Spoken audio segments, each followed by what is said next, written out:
Ini kalau kita orang finance ngomongnya apa tuh nggak, Vin? Broker kita. Namanya itu istilahnya tanda tangan atas perut, Vin. Gue sih nggak mau memperjelas ya. Gue buka ya, gue nggak miskin banget sebenarnya. Jadi bokap gue rantau dari 89 ke Jakarta kan, tahun 89. Tahun 92, 95 tuh dia udah sukses, Vin, sebenarnya. Murahnya minta ampun, lu bisa beli kemeja yang warna putih, warna hitam, rapi, pakai celana katun juga nggak mahal. Iya benar. Iya kan? Masih bisa pakai pay letter kok.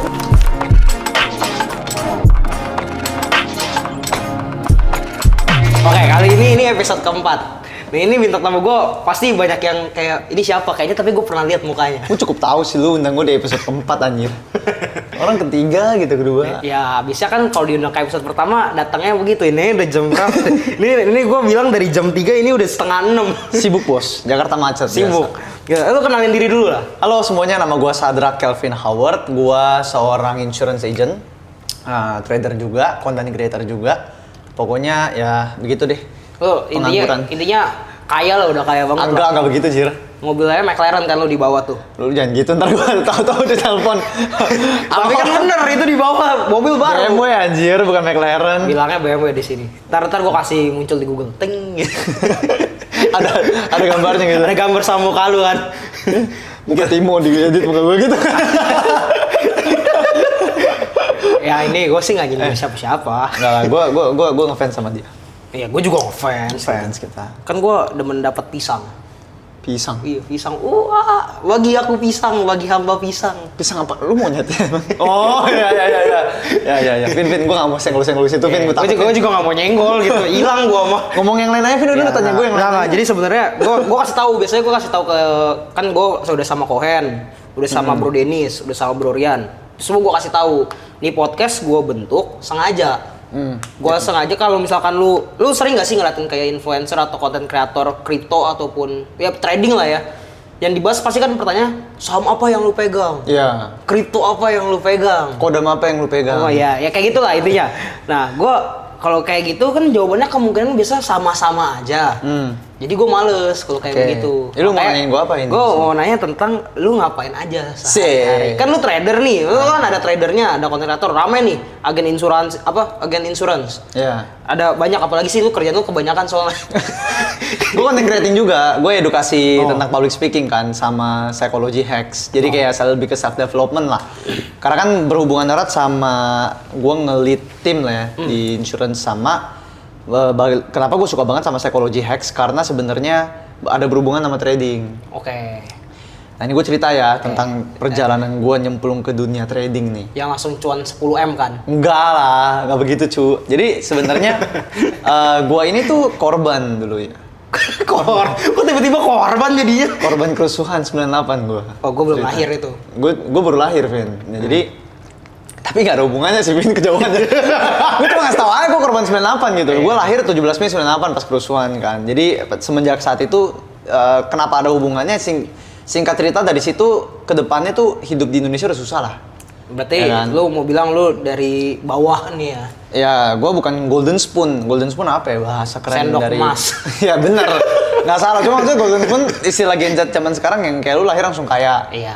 Ya jadi kan pasti ada banyak hal dong yang bikin kita kayak. Buka maksudnya. Kan takutnya kan gini, gue kan pernah ikut yang itu kan ke company lu lah ceritanya. Iya. Iya kan.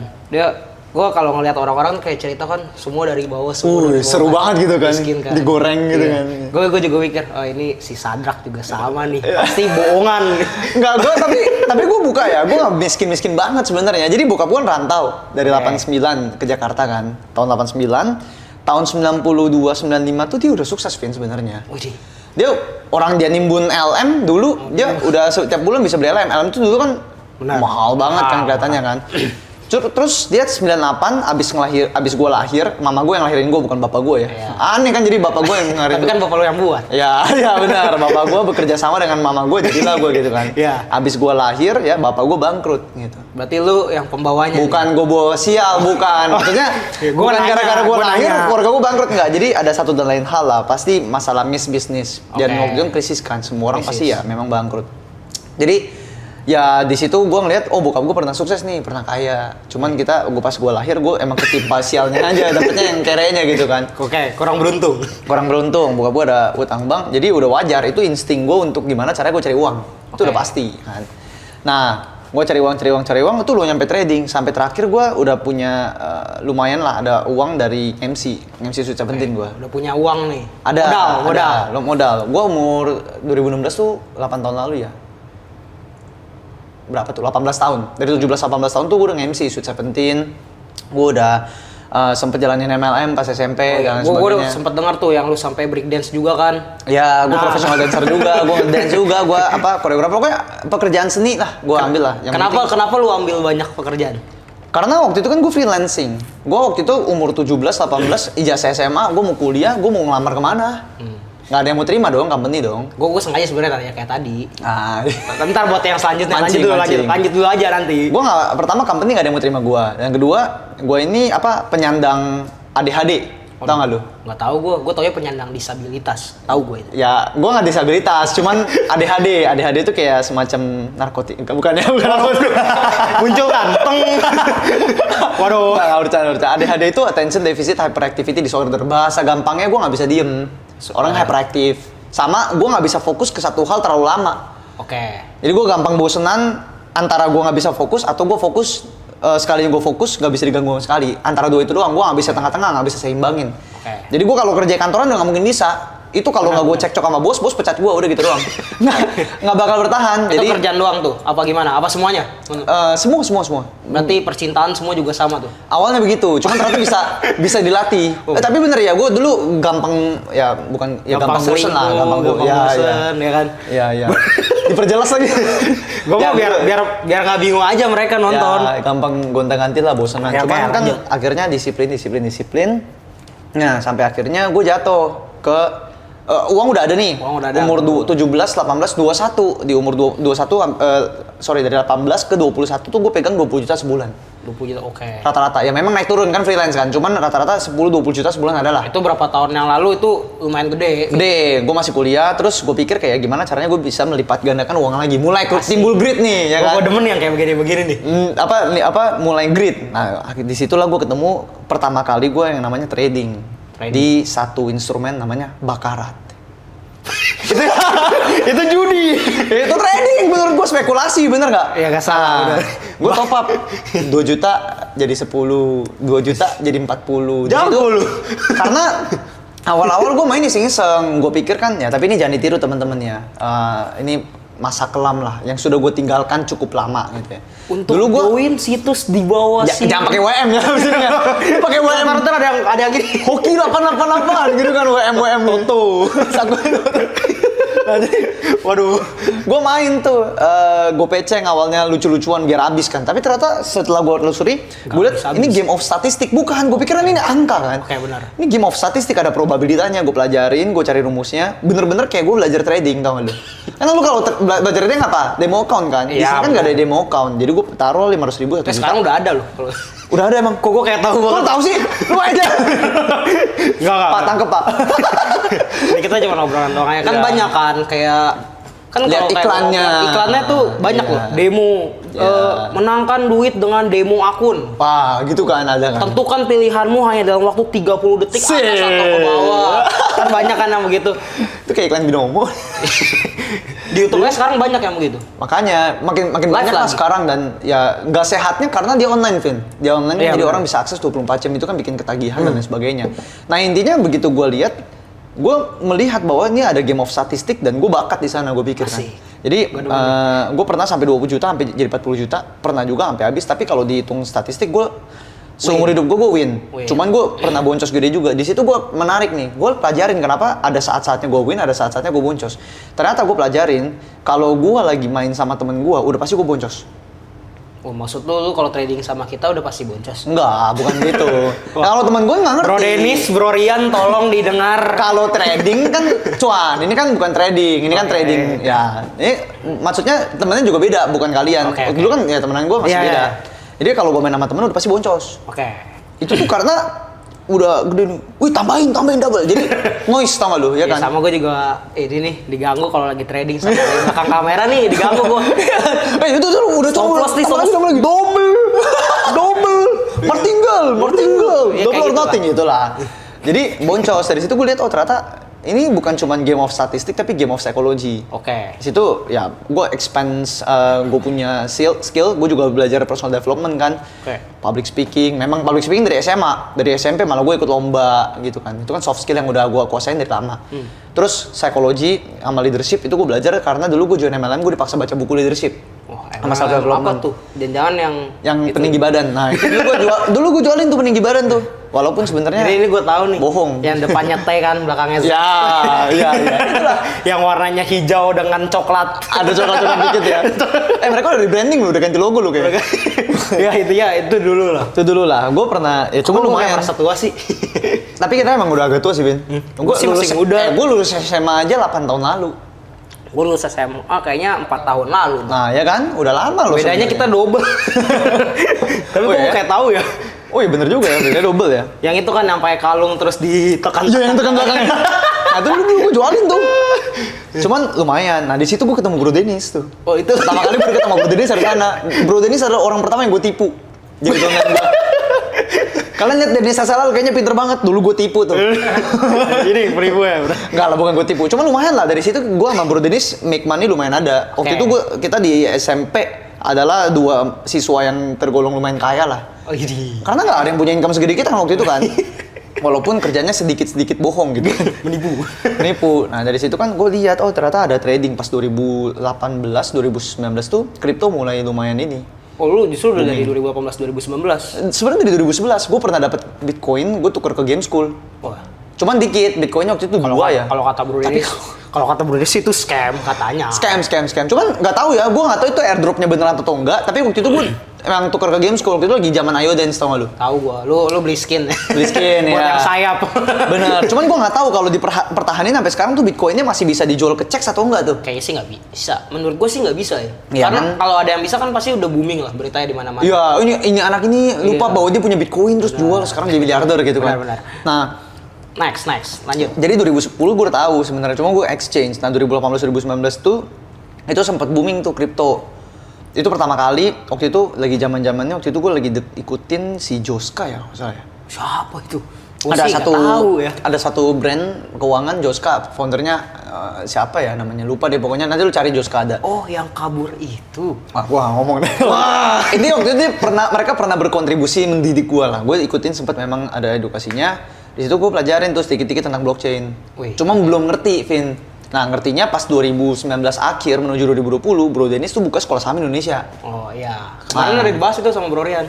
Nah, jadi begitu mereka buka SSI sama Bro Rian, gue lihat, ini adik kelas gue semua nih, gue bilang kan. Sama si gitu kan foundernya.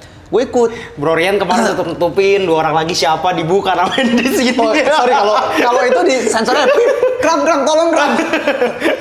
Pokoknya ya mereka founder Sekolah Saham Indonesia, gue ikutin. Mereka ada seminar gratis, gue ikut. Terus mereka ada kelas juga, bukan kelas, sorry, community, gue subscribe. Gue belajar banyak lah dari sana lah. Ya, walaupun sebelumnya gue juga ada nonton videonya Bro Andi Senjaya.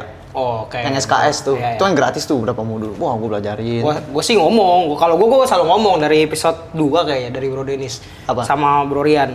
Kan gue belum kenal lu pada dari zaman SSI itu. Ya. Gue bahkan nggak tahu Dennis SLL siapa, Andi Senjaya siapa. Ini gue nggak kenal ini siapa. Hendriawan FX siapa. Waktu mereka baru mulai, lu tuh masih SMA, Vin. Nah. Ya iyalah, lu belum kepikiran sampai sana. Gue juga maksudnya kan hidup gue nggak di lingkup Indo gitu maksudnya. Kayak gue nggak tahu maksudnya ya. Gue nggak perlu sebutin lah yang tertingginya tuh siapa itu. Gue nggak tahu itu mereka siapa, gue nggak tahu. Kayak ya udah gitu kan, banyak orang kayak lu kenal Bro Dennis dari lu hoki, lu udah temenan sama Bro Dennis sama Bro Sadrak semua macam. Kayak gue nggak kenal mereka nih.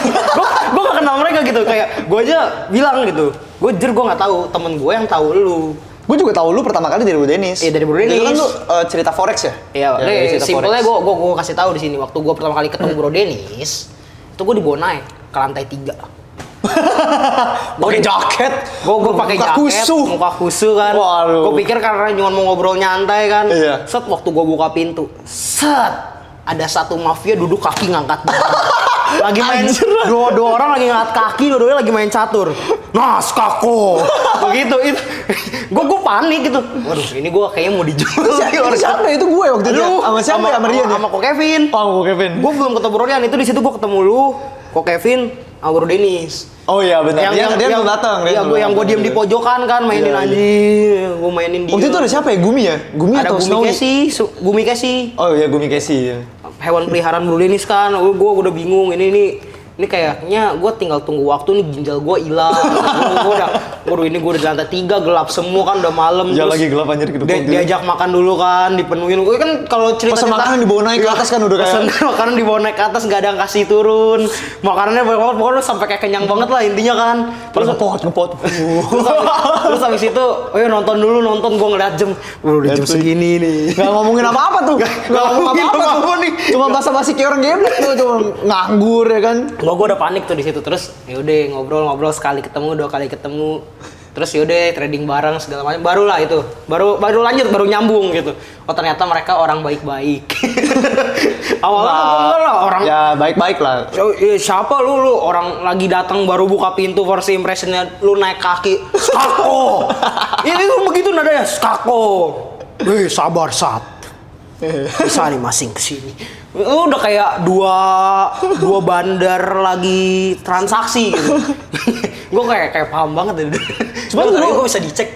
Lu bahaya juga lu. Tapi intinya kurang lebih kayak gitu. Gue panik loh. Apalagi waktu gue pertama kali lihat Bro Denis kan, keluar dari mobil. Masing gede kan badannya kan. Iya. Mobilnya ini lagi BMW kuno. Ini. Udah. BMW lama ya. Bener-bener mau culik orang tuh lu. Kok gue kayak mau diculik, tapi ya udah gue jalan aja masuk semua lantai 3. Ya udah, itu awal pertemuannya. Dan gue sama sekali saat itu cuman tahu Bro Denis ini konten kreator. Gue nggak tahu Andi Senjaya siapa segala macam, gue belum tahu. Dia emang konten kreator udah lama. Dia dari lama sebelum gue konten. Tapi kalau mau dihitung konten creating dulu, ya kalau mau dihitung alay-alay ya dulu gue udah konten creating juga pas SMA. Sebelum Bro Denis, cuman alay yang musikali. Iya yang jangan dicari. Bisa dicari. Terus gue pernah nge-upload YouTube juga, ngedance itu udah awalnya situ. Cuman penyakit gue adalah gue nggak konsisten, Vin. Makanya kan tadi gue bilang penyandang ADHD itu. Iya. Nggak konsisten. Bro Denis, buset kalau sekalinya udah suka satu hal, ya lu lihat kan, main piano bisa, main gitar bisa, sulap, trading bisa, bisa, content creating bisa, bentar lagi dia golf bisa, bentar lagi dia mau beli pesawat, mau belajar nyetir pesawat kan, bisa. Dia bisa apa aja gitu, dan kalau udah suka dia tekunin, ya kan. Nah kalau gue suka, gue tekunin, udah jago nih, gue nggak konsisten, gue tinggal. Oke. Nah makanya gue kerjanya serabutan lah pokoknya. Oke, sekarang kita balik nih, misalkan lu udah punya duit, lu trading, lu di tradingnya ngapain? Maksudnya apakah trading cuman kayak trading demo? Nggak langsung tembak gitu, lu punya duit 100 juta langsung tembak 100 juta? Gue demo account dulu. Demo account. Sih bener, biasanya orang bilang gue langsung lah hajar. Enggak lah, gila lu. Kalau misalkan mau hajar, gue mau taruh duit 5 juta lu. Pusing juga pala mikir. Cuma kan orang ya nggak tahu orang beda-beda. Ada orang yang kayak demo mah psikologi beda. Nah dulu gue nggak tahu psikologinya beda, Vin. Namanya orang belajar kan. Gue pikir demo dulu ada demo gratis. Demo kan diciptakan untuk belajar, bener nggak? Gue mah nggak tahu demo apaan. Gue nyemplung aja. Gue ajar demo accountnya. Wih cuan nih. Semua teorinya Bro Andi yang udah gue pelajarin dari Bro Denis, Bro Rian semua. Gue praktekin. Set. Wih cuan. Gue pikir berarti kalau gue pakai duit asli, cuan juga dong. Benar. 5 juta. Tembak. Udah cut loss 1,5 juta. Rugi kan kan lu bakarat dong kalau gitu. Mikirnya gitu. Cuman kan legal, Vin. Ini legal, Vin. Kita ngomongin yang legal gitu. Oh ya nih, ini trading tuh legal BTW. Legal dan yang tapi kalau yang suka telepon titip, ayo Kak, nah, 20 juta, taruhannya 20 juta, 50 juta, 100 juta. Iya mungkin legal. Tapi gue jamin habis duit. Iya. Halo Kakak. Iya. Gimana kalau kita kerjasama, Kakak? Iya. Kok gue juga pernah ditelepon. Waktu itu kan zaman-zaman gue nggak tahu kan, kayak ibarat kata ini apaan? Intinya ada orang telepon biasanya kan ada yang penting. Itu gue kayaknya SMK ya. SMK kelas 2 apa kelas 3 gue lupa lah. Ditelepon tuh. Kan dia nggak tahu gue siapa intinya. Intinya gue suara cowok nih. Ya itu. Suara cowok deh. Yang telepon lu cowok. Enggak, cewek yang telepon. Ya. Tapi kan gue kira bang atau apa. Gue nggak tahu ini apaan, penipuan apa segala macam. Itu gue nggak tahu. Tapi gue pernah ngalamin gitu. Cukup taruh waktu itu berapa dia bilang? 75 apa 100 juta. Terus ntar intinya dimainkan segala Cih. macam bla bla bla sama dia lah. Profit Bakal berjuta-juta rupiah. dijanjikan ya kan? Ya saat itu ya namanya kan tergiur kan. Ah. Namanya oh iya gimana gue mau tahu dong. Terus? Oh Kak kalau mau lebih lanjut ke hotel ini aja. Hotel. Ngeri. Hotel. Terus gue panik lah. Gue panik lah. Ngapain nih? 75 100 juta lu ke hotel lu mau ngapain gitu kan. Terus ya udah hasil gue bodo amat. Gue diemin. Sampai mungkin berselang 3 tahun 4 tahun gue baru tahu ternyata ada cara-caranya kayak begini. Ini gue buka ya. Ini gue buka. Jadi kadang nih ada kayak sales begitu. Cewek khususnya. Biasanya dia telepon. Ini gue bukan menjelekan ya, tapi ada oknum. Ada oknum seperti itu. Dia nelpon cewek jadi kayak kalau bisa dapat om-om. Taruh 200 juta, 300 juta kan dibilangnya taruh bisa profit atau apa segala macam. Diajak ketemuan ke hotel. Biar deal. Jadi kayak dia exchange dengan ya lu ngerti lah. Dia exchange dengan something. Gue tahu. Berarti ini dia institusi finance juga kan? Iya di industri finance. Industri finance ya, kan. Benar. Ini kalau kita orang finance ngomongnya apa tuh nggak, Vin? Broker kita. Namanya itu istilahnya tanda tangan atas perut, Vin. Gue sih nggak mau memperjelas ya. Ya tapi itu emang dark side of finance begitu ya.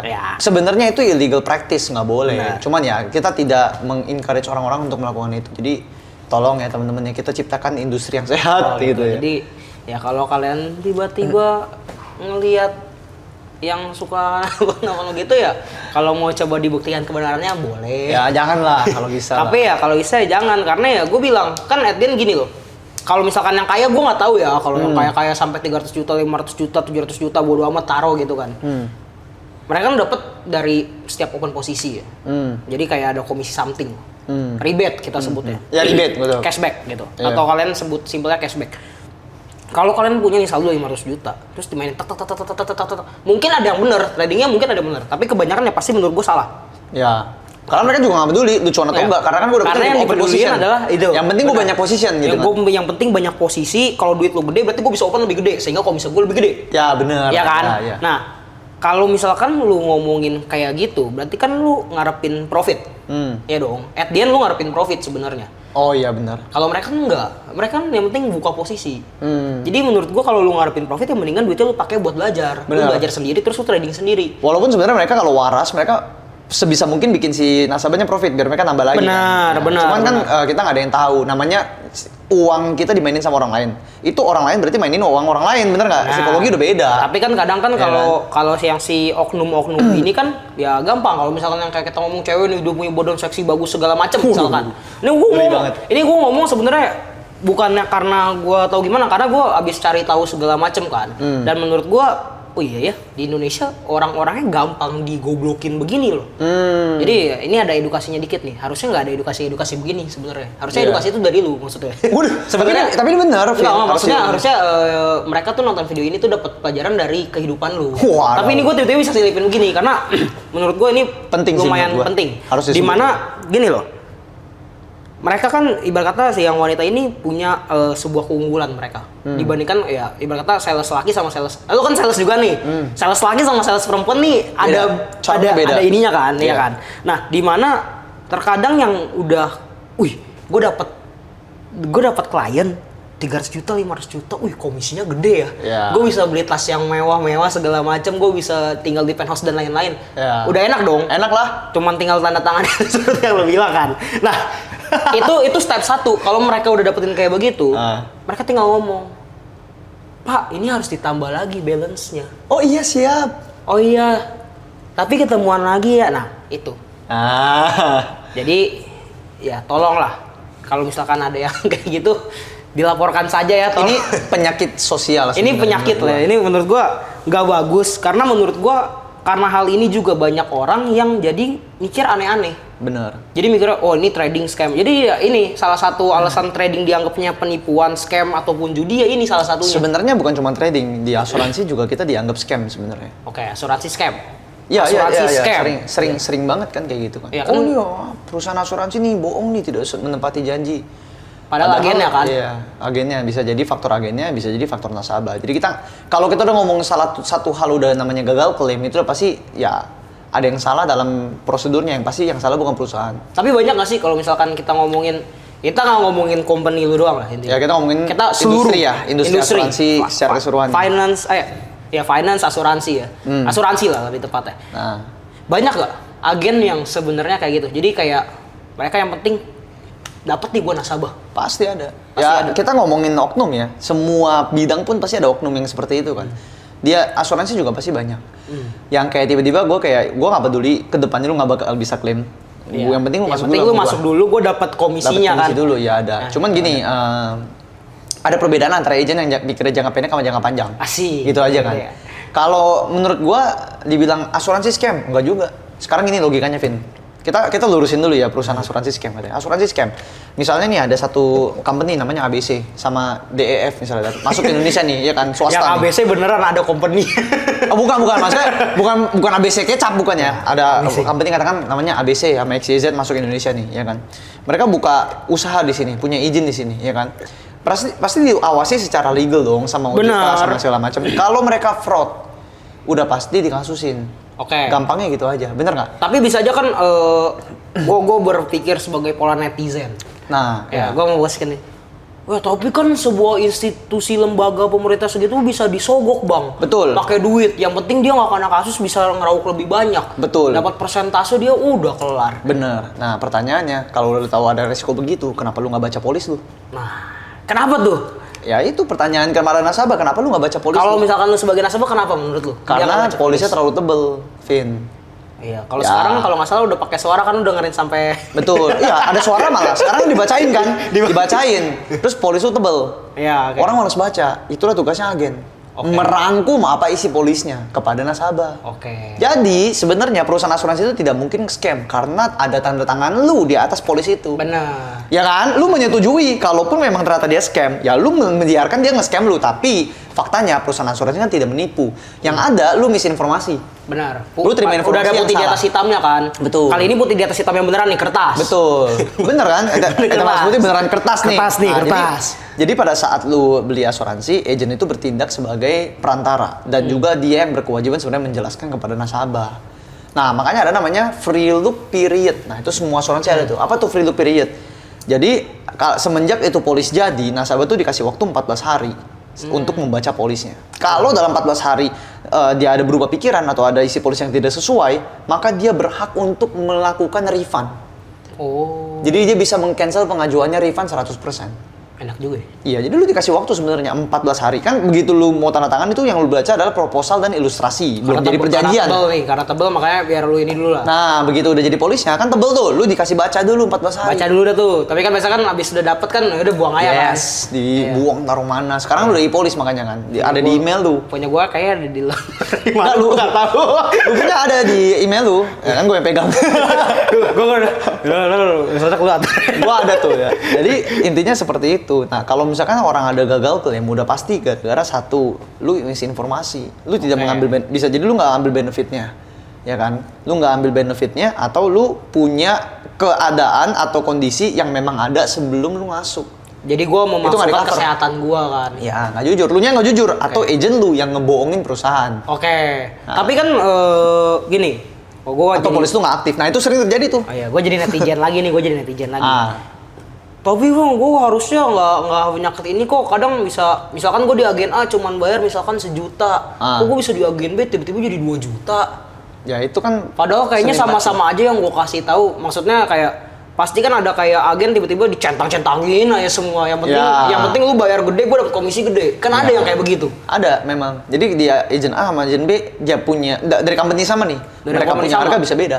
No. Kenapa begitu? Maksudnya harusnya kenapa nggak penawarnya sama gitu?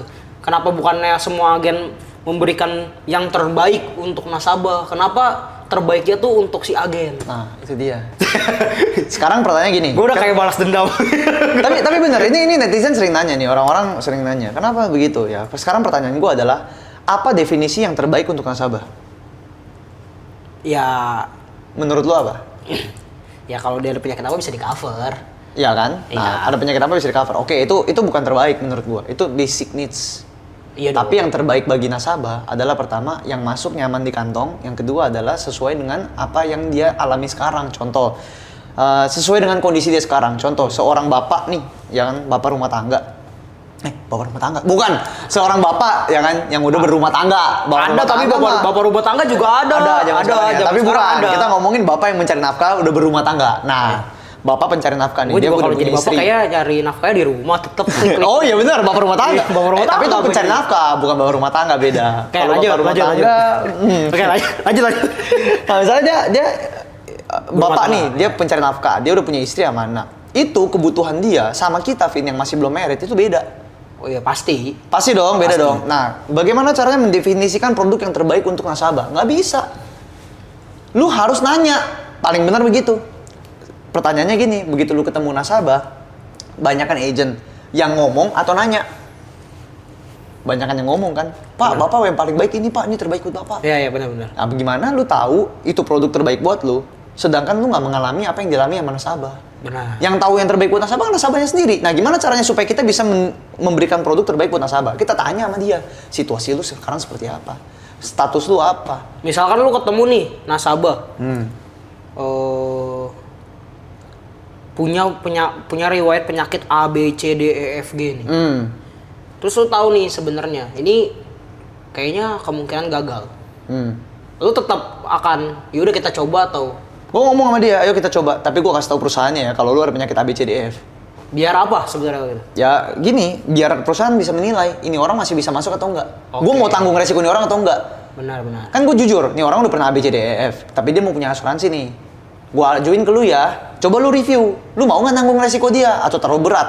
Nah itu kan kalau udah begitu keputusannya bisa satu, substandar. Apa tuh substandar? Masuk bersyarat. Oke. Bersyaratnya apa? Mungkin preminya nambah lebih gede atau masuk, tapi untuk penyakit ABCD tertentu dikecualikan, nggak di cover, atau mungkin bisa ketiga ditolak, atau bisa juga perusahaan cukup baik untuk kayak, ya udah gue tanggung semua resiko dia, lu masuk tanpa ada substandar, lu masuk seperti layaknya orang sehat, bisa jadi. Nah, apakah gue penentu keputusannya? Bukan.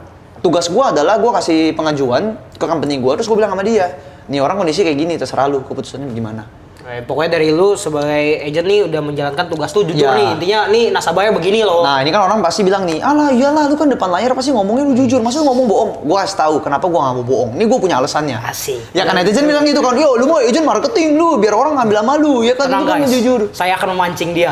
Nih, gua kasih tahu. Sebelum lu tanya gua udah kasih tahu nih, kenapa gua mau jujur? Karena gini, Vin. Misalnya, katakanlah gua haus omset. Iya. Gua bohongin perusahaan gua, udah kita nggak usah declare ya. Nah terus gue bilang sama dia, dia pasti nanya dong, lu kita nggak declare nih, kita nggak ngaku sama perusahaan lu kalau gue ada sakit, nggak apa-apa. Katakan gue ngomong, nggak apa-apa. Bisa diklaim, dia pasti nanya gitu dong. Ntar kalau ke depan gue gini, diklaim nggak? Bisa, misalnya gue bilang. Bisa dulu aja kan. Kedepannya beneran kena sama dia. Tak kena. Dia langsung minta pertanggungjawaban sama gue.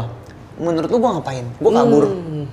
Ngilang kabur nih. Iya. Nah kedepannya karir gue nggak bakal sukses dong. Oh, iya bener. Nama baik gue jelek. Dia nggak bakal referensiin gue. Iya bener. Karena Vin, gini ya, kita ngomongin masalah karena gue bekerja di bidang finance dan marketing berarti kan. Oke. Kita semua marketer itu kadang ada otak yang pemikirannya salah.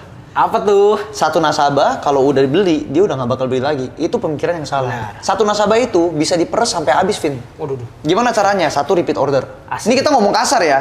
Ini kita ngomong fakta yang ada di dalam market nih ya. Dan Ya, ini ilmu praktek di lapangan langsung. ilmu praktek langsung. Menurut gua, dibanding gua tipu nasabah untuk satu case, mendingan gua jujur sama nasabah, tapi gua bisa peres dia sampai habis. Benar. Karena di balik nasabah yang satisfied, bagaimana cara kita memuaskan nasabah? Kasih servis yang baik. Benar. Kasih produk yang jujur. Kayak tadi kan contoh kan kita masukin jujur.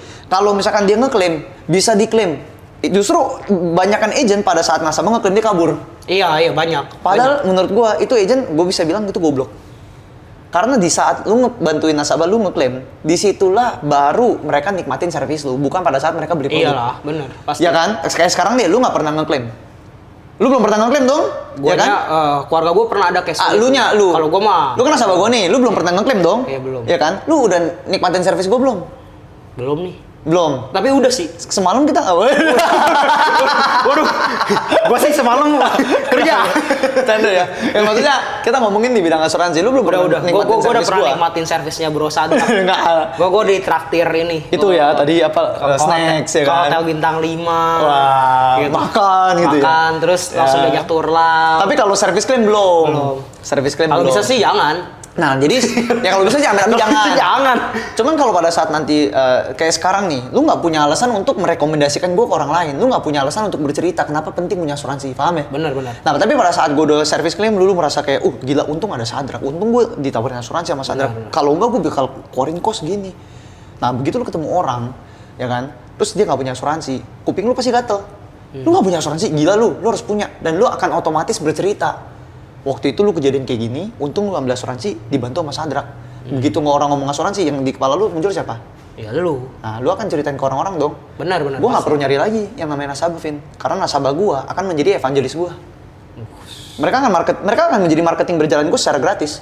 Dan itu gue alamin sekarang. Itulah kenapa sekarang gue nggak pernah nyari nasabah. Sekarang gue ya bukannya sombong ya. Gue masih ya kalau networking gue masih. Tapi gue lebih fokus ke tim. Tapi kalau nasabah penjualan, itu gue udah jarang nyari. Yang ada nasabah gue yang kemarin-kemarin nyari ke gue minta nambah. Atau enggak mereka bilang, nih saudara gue gila nih belum punya asuransi, lu masukin. Jadi service yang baik itu mendatangkan cuan yang lebih besar daripada lu nipu orang untuk dapat case. Iya benar. Jadi kita ngomongin trading ya, risk to reward. Risk to reward gue, kalau gue jujur, lebih bagus daripada risk to reward gue kalau gue bohong. Ya kenapa gue harus bohong kalau gitu? Kalau misalkan gue jujur nih, katakan ada satu nasabah nih, namanya A, dia udah punya sakit, gue jujur ke company gue, ya kan, company gue tolak dia. Terus gimana? Gue sedih gitu? Enggak lah, gue tinggal bilang sama dia, maka dari itu, bro, sis, om, tante, koko, cici, Lengkap. asuransi itu dibeli pada saat lu masih sehat. Kalau lu udah sakit tuh nyari asuransi, gantian asuransi yang nolak lu. Menurut koko, cici, bro, sis, om, tante, keluarga om, tante, bro, sis, koko, cici, atau saudara atau teman, adakah yang masih sehat tapi belum punya asuransi? Yuk kita bantu bareng-bareng. Nanti, ya kan, saya kasih Anda cashback. Gimana caranya? Anda aktif menjadi agen. Di situ gue recruiting. I see. Jadi tim gue, dia jual. Dia dapat income, dia happy, gue happy. Orang yang dibantu sama dia juga happy. Asik. Nah, itu adalah pemikiran agent yang memang berbisnis. Gue berbisnis asuransi di sini. Kenapa? Karena gue mikir jangka panjang. Gue mau bangun tim, gue mau bangun sustainability. Tapi orang-orang yang mau nyari duit cepet, ya pasti kan menghalalkan segala cara. Yang penting intinya lu masuk, gue nggak peduli lu klaim apa enggak, klaim kan nanti. Yang penting dapat duit kan. Banyak yang begitu. Banyak. Dan kayak sekarang deh, lu kenapa trader? Kenapa lu nggak jadi bandar judi? Kan duitnya lebih kencang, lebih gampang lagi. Waduh. Sekarang gue tanya, bener nggak logikanya? Ya, Karena lu salah. pengen kaya. Ya kita ngomong ya, bandar judi juga pengen kaya. Iya, Trader juga pengen, salah. semua orang pengen kaya. Tapi pada saat lu jadi kaya, lu siap gak bayar beban moral yang lu tanggung? Benar. Hidupnya nggak tenang. Masih mau punya tidur nggak hati bisa. nurani. Udah gampang aja begitu. Walaupun ya ini gue kasih tahu juga, kalian trading juga itu kalian ngambil duit orang lain. Itu kita sebutnya zero sum game. Zero sum game. Karena pasti ada yang kalah, ada yang menang. Benar. Cuman orang yang kalah dengan concern, dengan sukarela, dia tahu bahwa dia ada resiko kalah dan dia ikhlas. Iya benar. Jadi sebenarnya dibilang judi enggak, karena ikhlas dan dengan penuh concern. Gitu. Kan kita sempat mendebatkan ini berempat ya, apa berlima sama Ko Kevin juga ya tentang Trading sama ini, dengan judi. sama zero sum game. Jadi Iya, kita iya. sempat ngebahas kayak begituan lumayan panjang gitu. Dan ya menarik aja gitu. Kalau kayak kata Bro Rian kan kayak, wih, orang Zimbabwe punya duit nih, lu ambil gitu kan. Orang di Zimbabwe punya duit. Orang Zimbabwe apa mana ya? Pokoknya itulah orang luar punya duit lu ambil segala Ya. macem. Kayak misalkan kemarin itu ada statement dari Bro Rian, negara maju sama dengan ada trader jago karena memajukan GDP negara. Oh iya benar, karena dia ngambil duit orang dari luar kan, foreign kan. Tapi padahal di grup gak ada yang peduli Bro Rian. Cuma ya udahlah. Bro Rian tuh agak lain memang pemikirannya. Iya benar, karena Hebat. ya, tinggal ditonton aja maksudnya yang sama Bro Rian itu kita ngebahas banyak hal gitu, dari dia ngebuang karir yang harusnya A jadi B segala macam. Tapi ada satu yang menurut gua banyak orang salah paham. Apa tuh? Sebenarnya asuransi ini kan juga masuk ke bidang finance. Finance. Dan ini salah satu needs yang salah satu kebutuhan yang sebenarnya dibutuhin. Secara financial pyramid ya, secara Ya. financial literation ya, dia Benar. dia adalah nomor 2. Ya, Fondasi nomor 2. Jadi kan pertama kan cash flow. benar. Cash flow, debt management, money management. Kedua itu risk management, yaitu asuransi sebenarnya. Benar. Cuman orang kan pada nggak tahu. Ya gitu. karena nggak, menurut gua bukan yang nggak tahu itu, tapi karena merasa banyak, karena kan ya kita tahu ya media di Indonesia bisa dibayar. Ya. Media ini gua kasih tahu, media di Indonesia bisa dibayar. Ya. Gua ada listnya, kalau apa mau gua munculin listnya di sini harganya gua bisa kasih tahu. Bukan gue yang ngomong. Tapi intinya media di Indonesia tuh bisa dibayar. Kayak gua nggak perlu ngomong, maksudnya mereka juga pada tahu lah kayak ya korupsi segala macam dan lain-lain tuh emang udah menjamur di Indonesia. Dan menurut gua yang bikin asuransi jelek namanya itu sama kayak trading forex jelek namanya. Apa tuh? Ya itu tadi, maksudnya agennya atau ada salesnya, pokoknya ya. ada oknum-oknum yang bikin nama tersebut jadinya jelek, tapi nggak ada yang pernah Mengedukasi. edukasi gitu. Dan Ya, yang menarik, ini yang menarik, kemarin malam, kayaknya bukan malam, kemarin subuh jam 2, tadi subuh jam 2 pagi lah, itu gue buka Instagram, itu tuh ada ini, kayak di stories tuh ada tulisannya memories. Ya, yang kayak apa, flashback gitu, Ya, yang recap. recap. Dimana di saat itu gue ada satu stories apa gue repost lu punya, intinya gue ngechat lu, gue nge-DM lu, kayak gue ngerasain hal yang sama, asuransi dengan forex nih sama, kayak banyak oknum-oknum yang ya gue nggak tahu lu masih enggak, tapi intinya lu pernah ngebahas ada oknum-oknum yang jelek ini. Waktu itu gue lagi ngomong di story tentang oknum-oknum yang ngejelekin nama asuransi itu. Benar. Sama gue juga relate nih. Relate. Sama kayak di forex, terus langsung lu post segala macem ya. Itu bahkan udah lama, gue lupa, kayaknya 2022. 2022, Vin. Iya. Itu kita baru banget kenal. Dan itu ya ini bisa ya ini nih sekarang di sini gue tiba-tiba, karena itu jam 2 pagi beneran gue baru lihat. Ya juga ya. Kayak ya udah, makanya jadi ada topik juga karena gue tahu kalau ngomong sama lu ya udah pasti kalau nggak nyenggol si asuransinya ya nyenggol tradingnya ya finance ya gitu, finance ya gitu. Kalau nggak ya dan kalian bisa jelas. dan ya bisa dicek, maksudnya itu dalam piramidnya itu tuh ya ada gitu seperti ada hal tersebut. Dan menurut gue ya nentuin agen yang bisa membantu lu atau enggak juga itu penting gitu. Jadi bukan berarti lu ketemu agen langsung ya udah nih gue deal segala macam. Tapi ya lu lihat dulu, kayak berkata lu punya waktu selagi ngobrol, dia beneran agen yang bisa gue percaya apa enggak. Betul, bener. Jadi gue kan asuransi sama lu juga kan nggak langsung kayak sekali ketemu, 2 kali ketemu langsung jadi. Bahkan sampai datang kantor gue lu belajar sendiri. Gue datang dulu, gue liatin dulu, oke, cara mainnya begini, ini begini. Yang nggak ngerti gue tanya segala macam, gue udah dapet, ya baru gitu kan, baru eksekusi, karena ya emang mencari gitu kan. Dan banyak lah, maksudnya gue juga yakin banyak yang nonton ini pasti belum punya asuransi gitu. Dan gue nggak ibarat kata ini kasarnya ya, walaupun maksudnya Brosadrak temen gue ya, gue nggak bilang kayak lu langsung ke Brosadrak aja nih, lu langsung ke Brosadrak aja. Karena kan ya balik lagi tadi yang dibilang Brosadrak, gue belum ngerasain gue ngeklaim gimana kan. Tapi ya lu bisa cari maksudnya ya si Brosadrak ini gimana gitu. Gue memang di company-nya. Kalau gue sendiri ya, ini portfolio pribadi ya. Menurut gue memilih agen asuransi itu sama aja kayak lu memilih broker trading forex. Oh yes, asik. Sekarang gue tanya, broker kan juga ada yang gagal klaim. Ada. Dalam tanda kutip gagal klaim di forex, berarti gagal withdraw. Nggak usah, gue buka. Ya kan? Gue buka aja.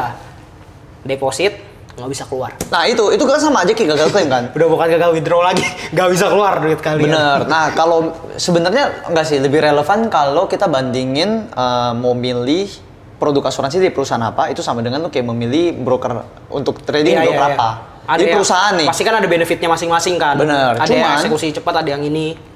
Bener. Nah cuman apa yang bisa pada saat lu memilih agent itu sama aja kayak lu memilih mentor.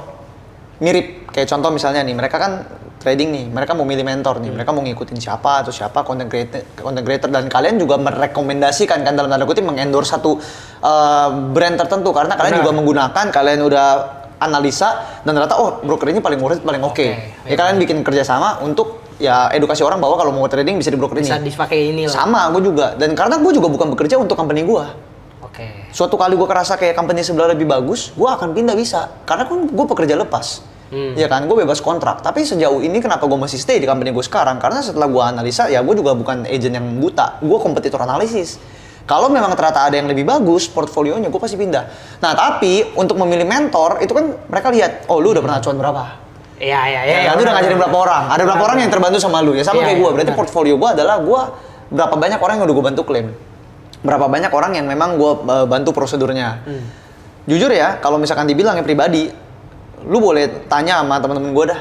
Mereka kalau misalkan kenal sama gue, ngambil asuransi bukan sama gua, bahkan bukan di company gua, Iya.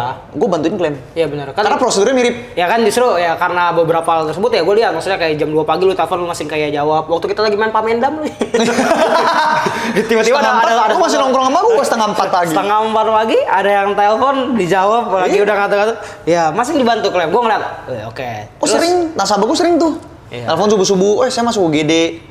Serius, gua pandu. Ya mau nggak mau lah. Kenapa? Karena kan gua bantuin mereka. Ya makanya itu Iya. ya itu alasan gue maksudnya kalau gue kenapa gue pilih bersadrak bukannya karena dia oke gue temenan sama lu terus ya udah langsung ini Iya. langsung deal gue bukan yang kayak gitu bahkan gue aja nanya pertanyaan pertama gue aja gini gue kan trader bisa nggak buatin asuransi buat trader kalau gue MC diganti Ya nggak bisa lah, ngaco lu. waktu itu gue nanya kayak begitu kayak bisa nggak kalau misalkan gue gedein di bagian penyakit jantung gue takutnya jantungan nih ngeliat gue Iya. MC gede Oh, maksudnya product knowledge gua ada lah. Iya. Ya. Jadi gue kayak bertanya-tanya ya, gue bilang karena gue nggak ngerti apa yang harus gue cari tahu dan produk apa yang harus gue buat, kan ya gue cerita gitu, gue ngapain apa segala macam, gue punya kendala apa, ya semua gue cerita gitu Iya. ke si Bro Sadrak ini. Dan gue bisa jawabin. Ya benar. Karena tapi gini nih, kalau misalkan ngomongin klaim ya service ya, gue bukan bilang gue the best.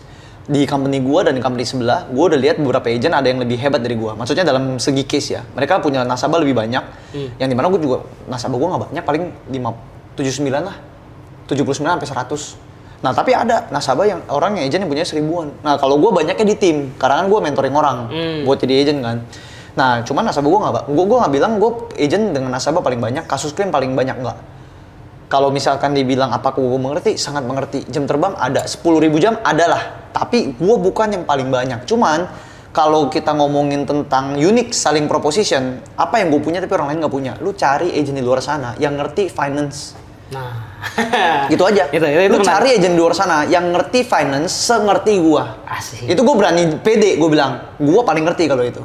Jadi lu ngomongin insurance yang terbaik buat lu, gue paling jago analisa kebutuhan lu. Asik. Karena kan ya gue kaitkan nih premi lu segini kenapa? Karena lu ada investasi segini segala macam, aset wealth management, bahkan untuk hukum waris pewarisan, Iya, terus undang-undang yang mengatur dan KUH Perdata yang mengatur tentang asuransi, wealth management. Gua suka nih yang begini-begini. Gua semua gue ngerti.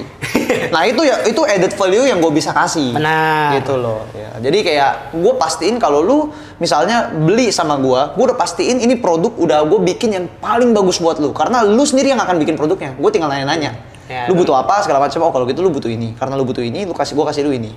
Kalau misalkan mau nambahin lu kasih tahu lu butuh ini nggak, lu jelasin ini. Oh iya, apa. iya. Kenapa Kayak- lu harus ambil ini dan segala macam. Gue pasti bisa mengedukasi paling bagus. Karena yang gue bilang bisa. Karena kan Oke, ada oke. gitu kan gue bilang gue pernah ditawarin segala macam dan dia cuman ya lu butuh tambah ini apa? Ya, karena penting.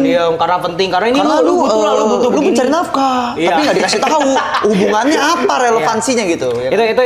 Itu fun fact beberapa fakta-fakta menarik lah menurut gua yang emang waktu gua ketemu Sadrak ya gua tanya gua segala macam gitu dan ya kalau misalkan kayak Bro Sadrak macam-macam cari aja lah maksudnya kan lu Ya. kenal kan maksudnya ada ada Instagram gua, ada Instagram semuanya. lu cari aja gitu lu bisa muncul di komennya lu pop up kan Ada kayak- keluarga gua juga di situ. ada keluarganya Sama ini satu lagi nih, kalau trader nanya gua, kenapa gua harus punya asuransi? Nah, orang finance nih. Oke, Kan oke. kalau orang awam kan ditanya kenapa gua harus punya asuransi? Ah. Karena penting. Asuransi bisa memproteksi Anda pada saat Anda tidak perlu, ya gitu-gitulah jawaban template. Tapi kalau misalkan trader atau orang yang ngerti finance nanya gua, kenapa gua harus beli asuransi? Gua jawabnya tinggal gampang gini. Secara finance, secara akuntansi, lu lebih pilih punya fixed cost atau variable cost? punya fix Punya fixed cost kan? Benar. Nah, jadi lu lebih pilih mana? Asuransi yang fixed cost atau lu nggak punya berobat tanpa asuransi variable cost gitu aja. kalian paham nggak Ya kan? Risk management itu kan risk management Itu risk terukur management. kan? Benar-benar. Lebih baik lu tahu lu harus stop loss di berapa di awal sebelum buka posisi daripada lu udah buka posisi lu baru tentuin stop loss. Tapi kata gue sempat denger, gue dengar dari lu juga kayak ya tapi katanya ada yang bilang asuransi nggak penting. Ya Karena tergantung. yang penting lu cukup banyakin duit, yang penting lu kaya, terus ya udah lu nggak butuh asuransi. Menurut lu gimana ya kalau kayak gitu? Gue setuju kalau itu yang ngomong Timothy Ronald. Wih, Bro kali Mas ada gitu yang ngomong. Gue setuju. ya gue juga sebenarnya setuju. Tapi sorry kalau misalkan lu ya Masih. belum punya McLaren Senna ya kan? Ya lu jawab sendiri deh. Ya gitu Ya, karena silakan aja, gue bilang silakan aja. Gue pun nggak rugi lu nggak ambil asuransi sama gue. Lu nggak ambil sama gue nggak bikin gue kaya, lu nggak ambil sama gue nggak bikin gue miskin. Benar-benar. Cuman gue kasih tahu aja nih, gue edukasi sesuatu yang benar kepada lu nggak mau ya terserah. Kalau Gua rugi apa? Kalau misalkan kita ngomong ini kayak misalkan lu kan udah ngomong nih, lu content creating. Ini kita next ya, kayak lu content creating, terus lu juga agen insurance. Terus lu trading, lu investor. Lu bagi waktunya gimana? Lu belum punya cewek kan?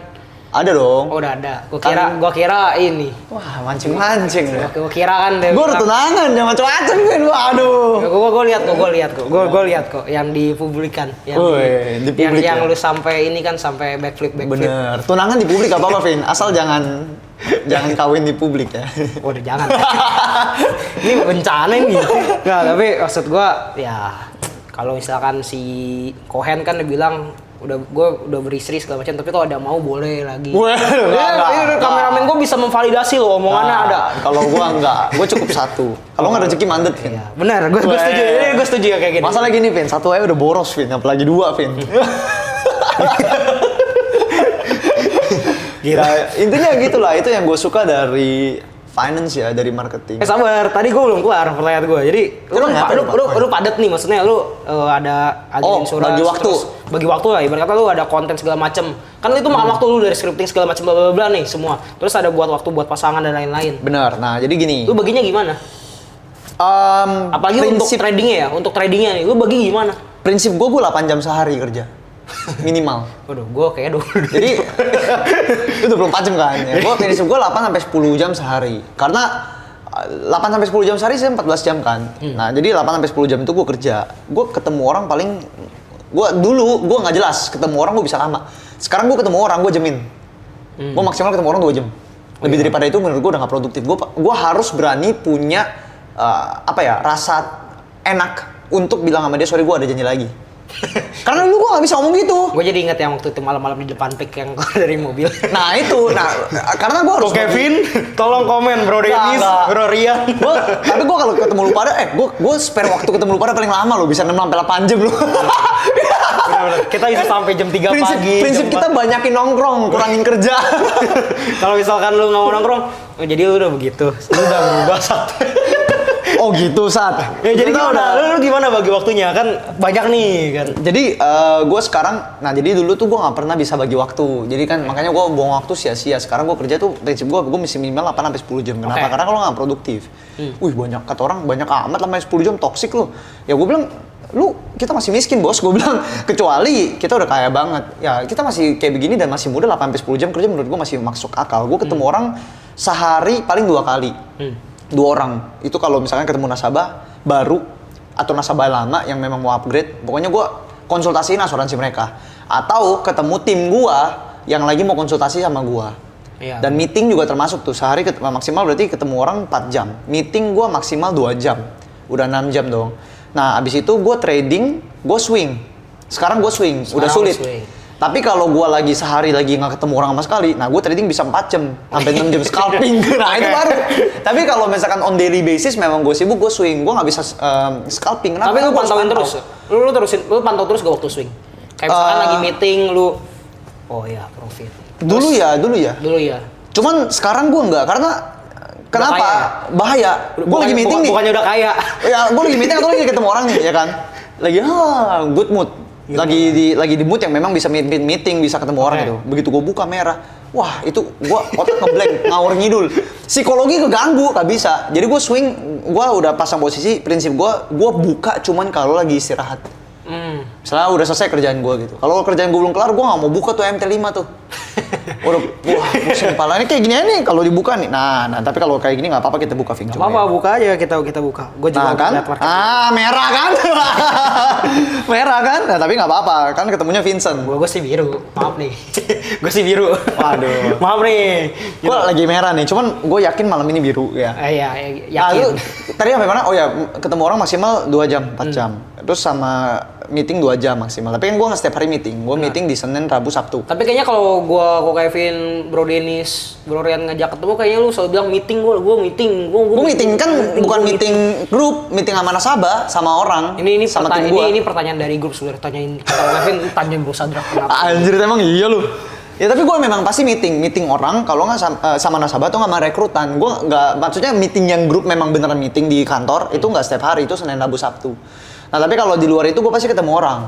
Kalau nggak ketemu tim gue, ketemu orang manajemen dari company gue, kan gue harus nego-nego sama mereka. Gue tanya-tanya update apa produk segala macam, dan gue ngurusin case-case tim gue yang belum masuk gitu. Nelfonin nasabah, ngomongin tentang konversi apa segala macam. Banyak lah pokoknya gue ada servicing. Nah itu aja udah 6 jam. Bener gak? 2 jam? Ya bener, 2 kali meeting, 4 jam. Meeting biasa 2 jam. Sama kalau lagi gak ada meeting, biasa gue ganti nelfon nasabah, nelfon manajemen. Pokoknya administrasi lah. Oke. Terus 2 jam lagi gue trading. Konten lu gimana? Kan lu bilang lu konten creating segala macam. Itu kan baru 8 jam. Wah. Sama konten gue 2 jam lagi. Nah kemarin tuh gue sempet vakum konten. Gue udah stok konten puluhan. Tinggal gue posting-postingin. Cuman sekarang gue lagi, ya gue belum konten lagi. Makanya ini kalau kontennya udah dikit lagi udah mau habis, gue harus konten. Nah untung ada tempat ini. Untung lu aja gue kesini lu, ya kan? Tenang. Gue kayak, oh ini oke juga. Ntar gue kirim kontak orangnya. Mantap.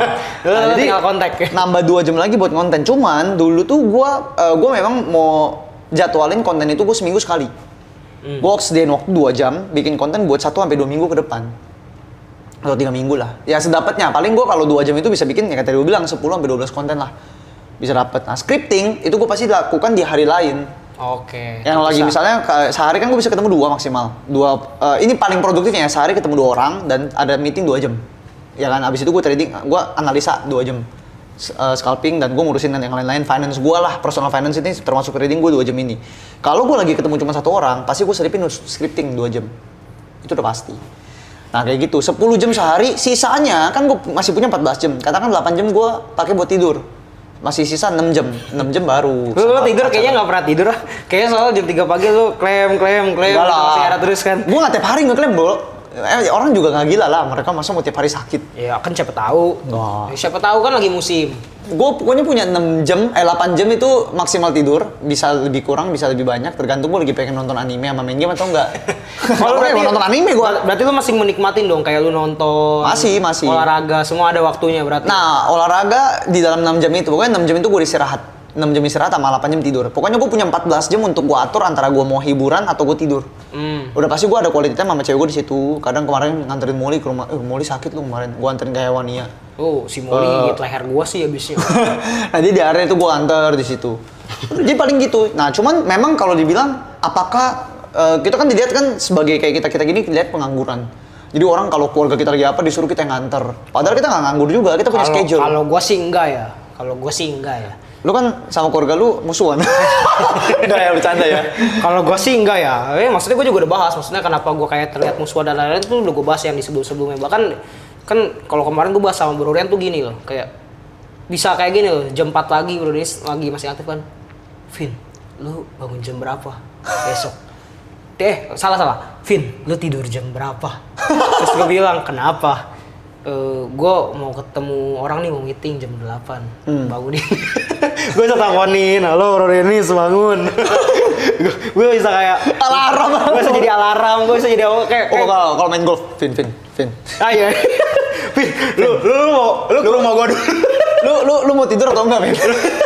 Lu kalau nggak mau tidur, tolong bangunin gue jam segini, Vin. Iya. Kalau tidur, lu bangun jam berapa, bangunin gue juga jam segini.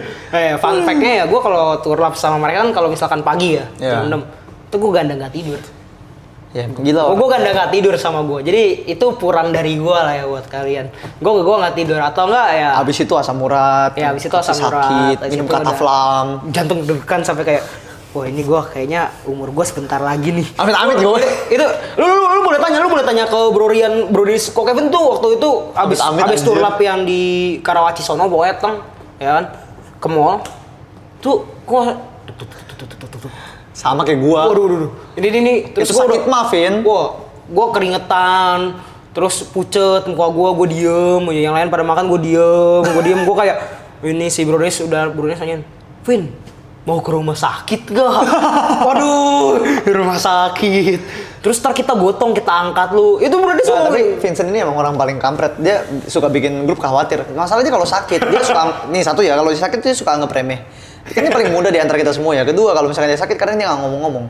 Kan tahu-tahu hilang kan kita juga sebagai teman kan bingung juga ya. Berarti kan jiwa cair. Ya juga, anjir nggak begitu sih. Ini orang gila ya, nih temen lu tolongin nih bro. kan kameramennya nih gila nih orang temennya. Tapi intinya maksud gue ya kan kalau belum sampai titik diceritain ngapain cerita gitu kan, ya udah kalau ngilang gitu. Kalau misalkan gue mau Jangan refreshing, gue dong. refreshing gitu. Gue juga balik mau nge-gym nih, di 6 jam itu gue mau nge-gym.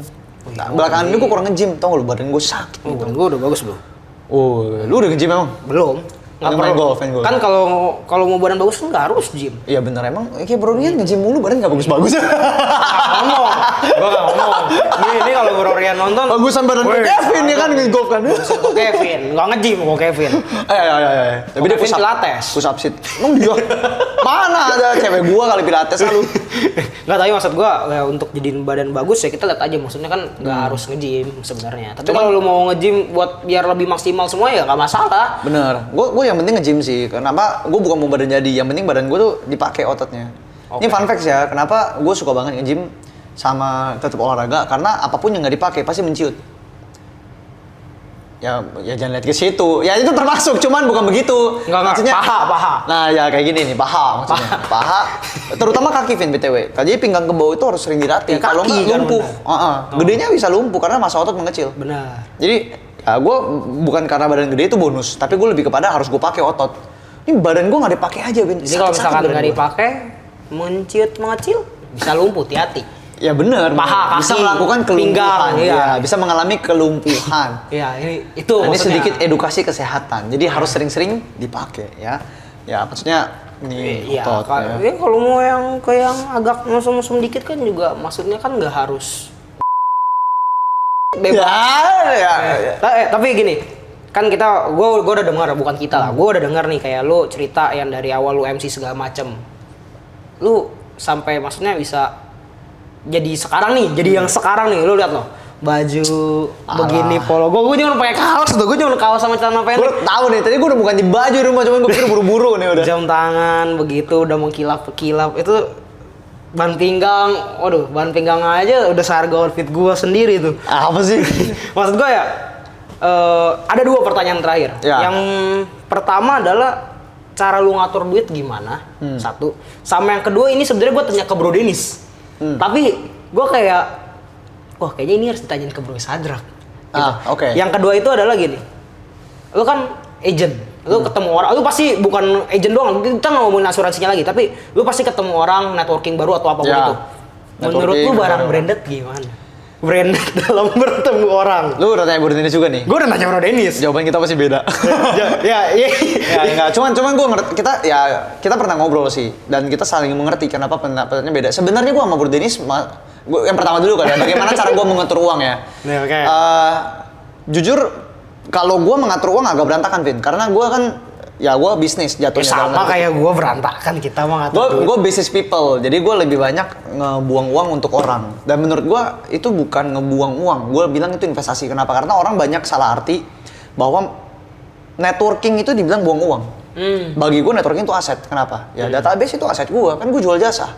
Kalau gue jual jasa berarti kan gue harus punya database banyak nih. Benar. Ya kan? Mau kedepannya gue tetap di industri ini atau mau gue nambah industri lain? Menurut gue your network is your net worth. Jadi pada saat gue nginvest ke orang, ya itu udah menurut gue hal yang bagus, investasi.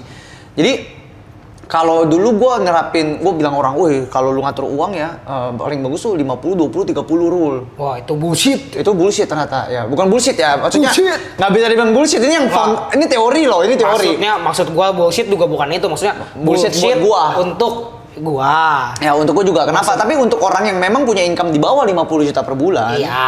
ya dan juga memang mereka Lu yang sebut angka gitu dong, ntar ketahuan. Oh ini udah. enggak, ini maksudnya triple digit. bukan, Ntar maksudnya ini ketahuan. kontekstual lah, pokoknya kontekstual. Kalau lu punya ya income-nya yang memang di bawah 50 juta per bulan, tapi teorinya begitu, Vin. Kalau misalnya lu punya income di bawah 50 juta per bulan, itu bisa diterapkan. Dan apalagi kalau lu Benar. masih buta tentang money management. Betul. Nah, untuk pertama kali lu mendisiplinkan, lu harus begitu. Tapi dulu pun gue juga begitu, tapi seiring berjalannya waktu, ya gue merasa lihat ini udah agak relevan karena kedepannya bilangannya jadi nggak masuk akal. Iya, bilangannya jadi, loh kok gue jadi makan doang bisa sampai harus segini. Bener, nah Iya. makanya jadi gue pecah-pecah lagi untuk invest ini, invest itu. Mulai ke money managementnya udah mulai lebih ketat. Dan gue banyak kan terus terang, bukan. Gue punya income nih ya, yang gue simpen di rekening gue itu cuma 10-20% di rekening BCA, Oke. rekening ATM gue. Jadi gue tuh nggak pegang cash banyak, karena langsung gue buang. Langsung gue buang ke... Dapat duit dibuang. Bukan, maksudnya bukan buang, gue lempar, gue pindahin tempat. Gue dilempar? ada, gue pindahin ke reksadana. Nah, gini-gini juga masih reksadana. Lu masih reksadana? Masih, gue ada reksadana. Gue lempar ke RDPT, terus gue lempar juga ke bank yang depositonya kecil. Karena liquid kan. Temen lu nih, asing. Bukan, karena itu sebenarnya bukan itu karena gue tahu kalau gue taruh semuanya ke trading account itu pasti habis. Oh enggak, maksud gue ngomong gitu maksudnya kurang ini. Itu bisa habis. Kurang ngumpul. Maksudnya. Kurang ngumpul. Nah, cuman gue lempar ke sana. Kata Bro Dennis nonton, nama gue dibawa terus sih gue. Tapi Bro Dennis juga, lu jangan salah, lu belum pernah bongkar rekening Bro Dennis lu. Gila lu. Wah, lu lihat dulu. Biarin gue bawa si Dennis ini. Tapi justru kalau gue dibilang, gue justru beda sama Bro Dennis. Bro Dennis itu pengendalian dirinya sangat kuat, Vin. Itu dia. Nah, gue pengendalian diri gue lemah. Iman kita lemah. Makanya uang gue harus gue nyangkutin. Masuk RD itu susah di withdraw loh, ya kan? Benar. Itu gue makanya gue nyangkutin. Nah, terus ada pasti gue bagi juga ke trading MT. Gue udah BTW sorry gue potong. Gue udah ketemu cara baru kalau lu mau nyangkutin duit. Gimana caranya? Nggak, ini seriusan gue udah ketemu cara baru. Kan buka posisi, itu namanya bukan nyangkutin duit, itu nyangkut namanya. Enggak, waktu itu gue juga ngomong ke Bro Dennis gitu. Jadi yang gue WD, gue ke money changer. Oh, ya, itu juga bisa termasuk. Nah, masa gue mau, lu nunggu 2 hari kan, masa gue harus jalan dulu ke money changer. Tanya, ya, intinya itu duit harus dinyangkutin bagi gue. Benar, ya. Sama kayak gue, harus disangkutin. Nah, terus kalau yang di RD dan lain sebagainya, gue nyangkutin itu dipegang sama cewek gue. Jadi pindahin akun ke cewek gue, karena gue nggak bisa pinter pegang duit. Nah, jadi sisa di rekening ATM gue. Nyari doang kan bisa gitu. Ya, gue cuma bisa nyari, tapi gue nggak bisa kelola dengan baik gitu. Jadi di sisa rekening gue paling 10-20%. Nah, itu yang gue pakai buat operasional. Contoh nge-service klien, buat gue makan, buat gue sehari-hari. Ya gitu segala macam. Sama ya pastinya begitu itu duit masuk, gue harus buang dulu. Jadi di rekening gue tuh nggak boleh bulking balance. Nah, makanya waktu bulking itu apa tuh kok? Nggak boleh nge-bulking balance, maksudnya nggak boleh gemuk. Makanya waktu itu kok Kevin nelfon gue kan, bikin konten kan, saat pinjam 10 juta. Nggak ada gue 10 juta. Ini gue klarifikasi nih. Kok Kevin bikin konten, saat gue pinjam 10 juta dong. Waduh, kok gue harus WD dari RD. Waktu itu gue di rekening ada sih 10 juta, tapi uang nasabah. Gue bilang kan nggak etis gue kasih. Gue sampai terakhir tanya dia, kok mau nggak kalau pakai uang nasabah gue dulu. Waduh. Gue bilang, ya, cuman kan gue bercanda. Terus dia bilang katanya nggak lah, satunya juga ngeprank. Karena itu gue udah dilema nih antara gue bantu Kokev atau pakai uang nasabah, itu kan kredibilitas. Karena memang bener gue nggak punya ada. Sekarang saldo gue 4.000, Vin. Lu mau lihat gue buka sekarang? Tapi kalau saldo Cia beda cerita. Oke. Jadi kayak begitulah. Nah itu kalau misalkan teman-teman bilang kayak, oh gue nggak pinter simpen uang, gue juga nggak pinter simpen uang dan itu nggak apa-apa. It's fine. Tapi yang penting adalah lu sadar dulu, lu ngaku dulu, gue nggak pinter simpen uang. Yang penting ya udah nggak bisa nyimpan uang, nggak bisa nyari uang. Nah jangan sampai begitu. Jangan harus. Nah yang paling benar adalah bisa cari uang, bisa simpen uang sebenarnya. Bisa mengelola uang dengan baik. Tapi kalau lu nggak bisa ngatur uang, tapi lu bisa nyari uang, lu bikin sampai ini. Nih 4.000 tuh. 4.000 boleh di zoom Kram tuh 4.884. Ntar dimunculin aja Akram, screenshotan. Nih gue screenshot nih, ntar gue kirim ke Akram. 4.000 gue tahu. Ntar pakai screenshotan yang dari gue ya Akram tapi. Nah tapi gue ada sama gue sistemnya uang jajan. Kalau uangnya kurang, gue telepon cewek gue bagi uang. Jadi dikasih uang jajan sama mami. Asik juga. Ya, soalnya memang menurut gue kita kan ngomongin uang tuh ngomongin psikologi ya. Jadi uang itu kan di benak orang beda-beda. Maknanya apa? Dibagi gue uang itu semakin banyak yang gue punya, semakin banyak harus gue buang karena uang harus dinikmatin. Sama. Ada bagus, ada enggaknya, Vin. Nah, kadang bagusnya adalah ya memang lu nimbun uang terus, suatu saat kan kita hidup nggak selamanya, kita harus nikmatin. Benar. Tapi ada hal-hal yang memang kita mau nikmatin butuh uang gede, jadi harus dikumpulin juga. Ya, benar. Nah jadi kadang bagi gue trading juga jadi kayak game time zone, tau nggak? Jadi kayak pada saat gue trading bercandaan jadinya kan, wow double ya. Karena pada saat itu terjadi itu berarti gue udah menganggap trading sebagai judi, itu nggak bagus. Itu nggak bagus benar. Nah makanya sekarang gue di trading setiap bulan gue DCA saldonya kalau udah habis margin call. DCA. Kalau udah margin call gue tunggu komisi gue selanjutnya turun. Gue nggak mau top up pakai uang lain. Jadi uang dingin ya gue pisahin kantong pundi-pundi. Nah, itu kan satu kalau mengelola uang ya. Oke. Kalau Bro Dennis kan dia all in. Karena dia bisa. Kalau yang itu kan kita Itu the next level. itu udah bukan human lah. Nah, itu ya dia disiplinnya emang luar biasa. Gua akuin dia disiplin luar biasa. Itu yang gua nggak punya dari Dennis. Kedua adalah kalau ngomongin barang branded, Nah, bagi ini untuk barang brandednya konteksnya gue samain ya. Gue waktu itu nanya ke Bro Dennis, untuk networking ketemu orang menggunakan barang branded. Oh, atau jadi mau ketemu spesifik. klien, lu pakai barang branded. ya. Menurut lu gimana? Kalau dari Bro Dennis sudah jawab, kalau dari lu Gua setuju. Lu nggak ini kan? Lu nggak tahu kan Bro Dennis jawabnya apa, karena Nggak di tahu. saat ini video ini ya, video Bro Dennis tuh masih gua tahan. belum apa ya? Sengaja gua tahan semuanya. Menurut gua 100% setuju. Setuju apa nih? Pakai barang branded. Oh, lu setuju pakai barang branded? Setuju. Kenapa? 100%. Karena gini, berpakaian barang branded khususnya untuk yang kita pakai ya. Oh iya, Ya kan? Pada saat gue ketemu orang, gue bukan mau pamer. Ini beda ya ceritanya. Gue bukan mau pamer, tapi gue menunjukkan kredibilitas. Oke. Kita ngomong to be frank aja ya. Kalau dibilang apakah Sadrak seorang pecinta brand barang high end branded gitu kan? Enggak. Gue nggak suka barang mewah. Karena menurut gue membeli barang mewah dulu ya, menurut gue membeli barang mewah sama dengan pemborosan. Oh, iya. Lebih baik gue membeli experience. Gue tipenya orang yang experience. Sama kalau gua Mending gue mending gue traveling, bener kan? Memories dan experience, bener. Kita sejenis. Mendingan ya kita sejenis, tapi kita tidak saling mencintai. Jadi kita ya, cintanya lawan jenis. Nah jadi gue mendingan pakai uang gue buat gue traveling ke Bali, ke Singapura. Gue lebih suka beli experience sama memories. Gue nggak suka beli barang branded. Tapi bapak gue ngajarin ada benernya. Pada saat lu ketemu sama presiden, misalnya lu ada kesempatan bertemu dengan presiden. Lu kira lu mau pakai kaos oblong? Lu kalau pakai kaos oblong boleh nggak?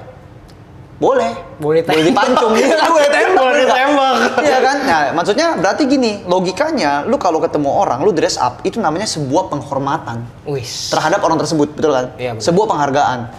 Kecuali nih, kita mau turun lapangan, ya kita pakai barang branded, itu agak nggak masuk akal tuh.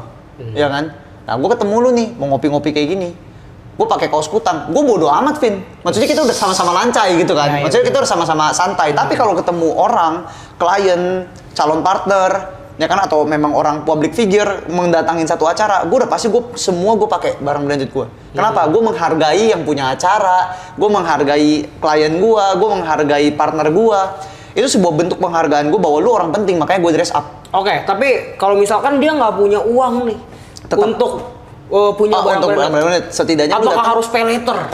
Oh jangan. Nah ini udah ini yang udah sakit nih ya kan. Oke. Nah kalau bagi gua nggak tahu kalau bagi Bro Dennis, Bro Rian dan lain sebagainya. Karena kan mereka kan finance memang sama-sama finance, tapi kan beda bidang. Kalau gua kan memang di marketing. Jadi Cari gua aman harus sekali dia. gua harus tampil rapi, bagus, keren. Kenapa? Karena misalnya nih kita ngomongin jual asuransi ya. Gua datang, Vin, ke lu, gua gak kenal sama lu. Kalau ini kan teman, gua gak kenal sama lu. Gua baru kenal sama lu di sosial media. Terus kita ketemu, gua bilang, Bro Vincent, ini kalau misalkan Bro Vincent mengambil manfaat ini, Bro Vincent bisa mendapatkan uang miliaran segini-segini. Oke. Tapi gua pakai kemeja udah lusuh, kegedean, kemeja putih kerahnya udah hitam-hitam. Pakai celana ada robek sedikit. Iya. Sepatunya juga udah kayak 10 tahun dipakai nggak diganti-ganti, solnya udah manga. Lu percaya nggak? Ya enggak. Mempercayakan uang Pasti jutaan enggak rupiah dong per bulan ke Pasti dia? Enggak dong.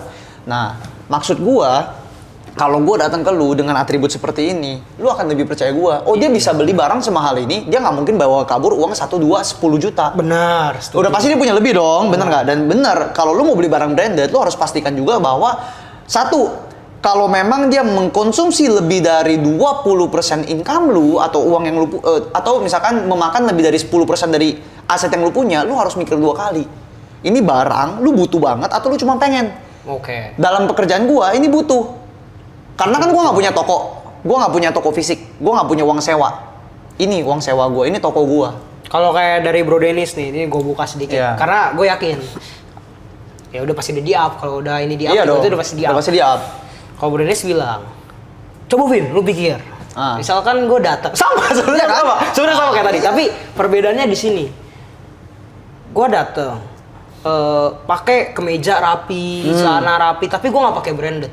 Ya. Tapi gue ramah, gue nanya lu kebutuhannya apa segala macem. Sama gue datang ke lu, gue rapi, gue pakai nih misalkan Rolex, terus gue bawa Mercy, gue bawa, ya pokoknya bagus semuanya yang. Tapi ngomongnya jelek. Tapi gue ngomong jelek. Lu lebih suka yang mana? Yang pertama, Jadi kenapa? Maksudnya menurut lo kenapa? Nah, jadi gue Maksudnya kenapa? Maksud tetap branded gitu menurut lo? karena kan gue pastiin bahwa gue datang dengan barang branded, tapi omongan gue juga bagus. Karena gue disampingkan dengan orang yang punya barang branded, tapi ngomongnya nggak bagus. Secara logika, customer akan melihat barang branded duluan. Pada saat lu udah pakai barang branded, customer udah langsung welcome ngebuka pikiran sama lu. Tapi kalau lu datang lusuh, lu butuh extra effort, Vin, untuk meyakinkan dia. Bener dong? Jadi jatuhnya ini adalah cheat. Ini cheat nih. Ini kayak ibaratnya leverage gua. Iya dong, bener kan? Bener. Nah tapi bukan berarti kalau gitu kalau gua mau sukses gua harus kaya dulu. Ya itu kan jadi paradoks. Enggak, gua juga nggak. Nih kan lu pada boleh bongkar semua podcast gue yang sama Bro Dennis sama Bro Dennis ada berapa kali gue podcast ya? Ting ting ting ting ting. Nah nanti boleh taruh nih. Akram. Kram, tolong Kram. Waktu itu Akram yang syuting. Kram, tolong Kram. Yang waktu di rumah Dennis yang syuting Kram. Itu nanti lu lihat dah. Waktu itu gua pakai baju gak branded, Vin. Gue inget banget gue pakai jaket Erigo sama kaos oblong. Erigo mas sponsor kan? Enggak. Gue pakai jaket Erigo sama kaos oblong. Maksud gue kasih tahu bukannya Erigo buat orang kalangan bawah, bukan. Maksud gue adalah gitu. Maksud gue adalah biasa aja gitu loh, harganya yang memang di affordable. Itu very affordable for semua kalangan gitu loh. Gue nggak langsung pakai branded. Dan hari ini tadi gue juga nggak mau pakai branded. Ini bohong guys. Ini karena lu udah bawel aja nih, lu di mana? Gue nanya. Buru-buru. Ya, dari jam 12, jam 2 ke jam 3, jam 3 ke 4, 4, 5, mulai setengah 6. Tapi pas banget ya lu nanyain tentang barang branded ya? Iya. Ya gue lagi pakai ya. Kebetulan gue lagi pakai aja dan kan gue lagi mencari tahu, sedang mempelajari. Nah, jadi dari ada seseorang, coba dong lu pelajari. Coba lu pelajari. Bangke lah, gue dijebak-jebak nih. Tapi benar ya, yang dibilang Bro Dennis gue setuju karena kita pernah makanya lu inilah sering-sering nongkrong. Ya, kan nongkrong kesian jadinya lu doang yang kayak sama kok Kevin yang kurang tahu. Jadi gue sedang mendekati seorang wanita. Wah. Jadi gue sedang memperbaiki diri. Sampai jatuh rambut gue. Tapi ya Vin, lu harus. Tapi gue akui dari 2 tahun kita berteman, pertama kali gue ketemu sekarang berubah banyak. Gue udah tahu nih orang pasti sebenarnya tanpa diomongin gue udah dalam hati gue udah tahu nih cowok kalau udah mulai bentuk penampilan, udah skincarean, udah ke dokter, ini pasti ada doyan cewek. Doyan cewek. Cuman dia kalau ditanya selalu bercandaan nih. Lu lagi hidup di bawah enjoy, udah cukup stres di market, Bos. Nah, tapi lu sekarang ngerti kan betapa pentingnya penampilan itu. Karena kalau mau dibilang don't judge a book by its cover, itu juga bullshit, Vin. Waduh. Pada dasarnya penerapannya semua orang judging book by its cover. Kita mau beli buku, kita juga baca, lihat covernya, lihat belakangnya, lihat plotnya, bener nggak? Ringkasannya kan. Kalau nggak menarik kita taruh lagi. Benar. Iya kan? Jadi mau nggak mau juga orang judge book by its cover. Nah, menurut gua ini juga return. Gua udah hitung dan ada hitungannya. Bukan berarti kayak semerta-merta gua beli karena gua doyan. Tapi gua udah hitung kalau gua punya ini segala macam, gua harus balik modal dalam waktu berapa lama. Dan begitu gua udah beli, gua harus berani ketemu orang yang memang udah levelnya lebih tinggi. Oh iya pasti. Ya kan? Itu kan leverage gua ibaratnya. Ibarat kata kayak lu punya item yang lebih bagus untuk ya. Nah, itu menurut gua tentang barang branded. Tapi kalau dibilang misalkan gua boleh dipilih untuk tidak membeli barang branded, ya mending gua nggak beli. Tapi gua nggak punya pilihan. Dan karena kompetitor gua, nah semua membeli barang-barang branded kan. Kalau misalkan gua bilang, oh saya bisa aja beli barang branded, tapi saya emang nggak mau, saya hobinya gini. Ya nanti orang bilang bullshit, bilang ada punya uang, ya gua beli, nih gua tahu gua ada nih, gitu loh. Jadi ya buat naikin kredibilitas. Tapi apakah gua mau mamer-mamer? Enggak. Ya. Lu boleh cek semua postingan gua nggak pernah kayak woi ini Rolex lu warna apa bos? Nggak pernah gue nggak suka karena gue tipe orang. Tapi kalau di turap lu lempar-lempar kan Rolex lu. Nggak lah, nggak begitu lah cok. Itu Apple Watch gue yang kelempar. Ya, cuman kan gue nggak suka. Gue tipe orang yang tidak suka menilai orang dari kekayaan sih. Asik. Terus terang ya, gue lebih suka menilai orang dari mindset. Karena kan orang yang maksudnya sorry ya, yang masih berjuang bisa kaya. Yang tapi kalau misalkan yang memang udah mindsetnya buruk, sulit tuh diubah jadi bagus, Vin. Susah. Itu susah banget. Nah, gue cocok ngobrol sama orang kalau memang mereka mindsetnya cocok sama gue, gitu. Ya cuma balik lagi, mayoritas orang lihatnya dari kekayaan. So, gue harus play along with the market, ya kan, play with the game. Kalau nggak, gue nggak bakal survive. Itu seru sih sebenarnya. Karena emang banyak orang yang langsung yaudahlah paling gampang lah lu pakai ini jam tangan bagus, baju mahal, tasnya juga mahal nih ini begini. Oh udah nih ini bisa dipercaya. Dan bagi gue ini investasi. Bro Dennis kan juga recently dia beli barang branded semua kan. Karena dia akhirnya udah mulai dealing with people yang memang Kagak sih itu. Iya, kan? Itu gue tahu lah Popovic. tapi dia juga lagi mulai hobi kan. Ya enggak, Mulai hobi. itu ya Itu another topik lah. ya gitulah. Harusnya Ada kita lah. ngobrol berempat nih sama Bro Dennis sama Bro Rian seru. Nah, iya boleh lah. Ntar kita buatin special event. Peng. Tapi kita ya Tapi kalau itu bisa 8 jam. Oh, itu bisa 8 jam. Bisa 4 video lu. 4 video. 5 video malah. Gue juga bingung upload ntar gimana. Gitu. Tapi ya intinya apa ya? Maksud gue tuh gini. Banyak orang yang pakai barang branded pun nipu. Banyak. Jadi kayak lu nggak bisa, ya memang maksudnya bisa menambah kredibilitas segala macam. Tapi ada juga loh orang yang pakai barang semua branded dan lain-lain, tapi ya kerjaan dia tuh untuk nipu. Nipu di sini beneran nipu ya? Ada. Gitu. Gue nggak Banyak. sebut namanya gitu. Nah, maka dari itu. Ntar kayak kemarin lagi disebut, ntar mau dijadiin reels jadi reels no. Bener. Gue dipertanyakan di DM, itu siapa maksudnya bro? Itu siapa maksudnya? Itu dia makanya gue bilang sama orang kalau kalian mau judge orang dari penampilan mereka, it's fine, very fine. Tapi jangan jadikan penampilan satu-satunya bahan pertimbangan untuk menjudge orang. Lu harus ada faktor lain. Betul. Jangan semerta-merta dia kaya, dia baik, belum tentu. Lihat aja sinetron, orang kayanya biasa jahat kan? Tapi nonton. iya kan orang kaya biasa jahat kan? Cuman ya kita harus lihat lagi nih orang seperti apa pada saat ngobrol segala macam. Cuman nah tadi kan nyambung. Kalau lu bilang kalau orang belum bisa beli barang branded, gimana caranya supaya dia sukses gitu kan ibaratnya. Gua harus tahu ya, orang lu nggak perlu pakai barang branded. Lu cukup rapi. Karena gini, barang mahal itu maksudnya gimana ya? Kalau lu berpenampil ngomong, gue lagi cari cara ngomong halusnya ya. Udahlah nggak usah ngomong halus, kasar aja ya. Muka lu jelek ya kan. Kalau muka lu jelek itu udah nasib, lu nggak bisa apa-apain. Tapi kalau lu berpakaian rapi, Bisa. ya Operasi plastik. Maksudnya tapi mahal juga kan. Maksudnya lu udah lahir nih udah duit lu pas-pasan. Oke. Muka lu jelek, itu udah ya udah mau diapain? Itu tuh bukan pilihan lu, ngerti nggak? Tapi untuk lu berpenampilan menarik, itu pilihan lu. Benar. Jadi kalau kita ngomong di kualifikasi kerja karena lowongan berpenampilan menarik, itu bukan berarti muka lu harus cakep. Tapi lu harus bisa dress up, itu aja. Misalnya lu tahu nih lu lusuh, kan gunting rambut gak perlu di Captain Premier atau yang kayak memang ratusan ribu. Lu gunting 75.000, 100.000 masih ada kok sekarang. Yang penting rambut tuh rapi, lu sisir, wax juga. Yang harga 20 ribuan, 10 ribu, 15 ribu ada. Benar. Itu kan pilihan untuk lu tata rambut, lu pakai baju, kemeja. Sekarang gua kasih tahu ya, dulu pas gua berjuang, gua beli di Matahari, satu lusin, Vin, itu murah banget. Murahnya minta ampun, lu bisa beli kemeja yang warna putih, warna hitam, rapi, pakai celana katun juga nggak mahal. Iya benar. Iya kan? Masih bisa pakai pay letter kok. Nah, lu pay letter untuk beli kemeja dan segala macam untuk kerja itu masuk akal menurut gua. Asal lu Kerja bisa, ya? Untuk kerja ya. Kerja, catat. Itu masuk akal asal lu bisa mempertimbangkan, oh kalau gua udah keterima gaji gua segini bisa dicicil segini aman. Bukannya untuk gengsi ya? Bukan untuk gengsi, itu ibaratnya dalam tanda kutip lu modal kerja, ya kan? Nah, beli sepatu pantofel nggak perlu bermerek tapi rapih. Nah, begitu lu ketemu orang lihat lu rapi, mereka udah seneng. Benar. Nggak perlu branded, pakai Gasper gitu kan. Jam tangan juga yang nggak usah mahal-mahal, apa dulu lah. Betul. Udah cukup. Dulu gue juga nggak langsung begini, kagak. Gue pakai biasa-biasa, yang penting rapi. Benar. Gitu. Jadi gue balikin sedikit ini sebelum gue tutup ya. Lu inget gak yang waktu awal gue tanya kayak, berarti lu kerjain semuanya tuh kayak MC, content creator, Dulu. influencer. Iya. Tapi maksudnya semua lu ambil. Ambil. Nah, jadi ini total udah episode keempat nih.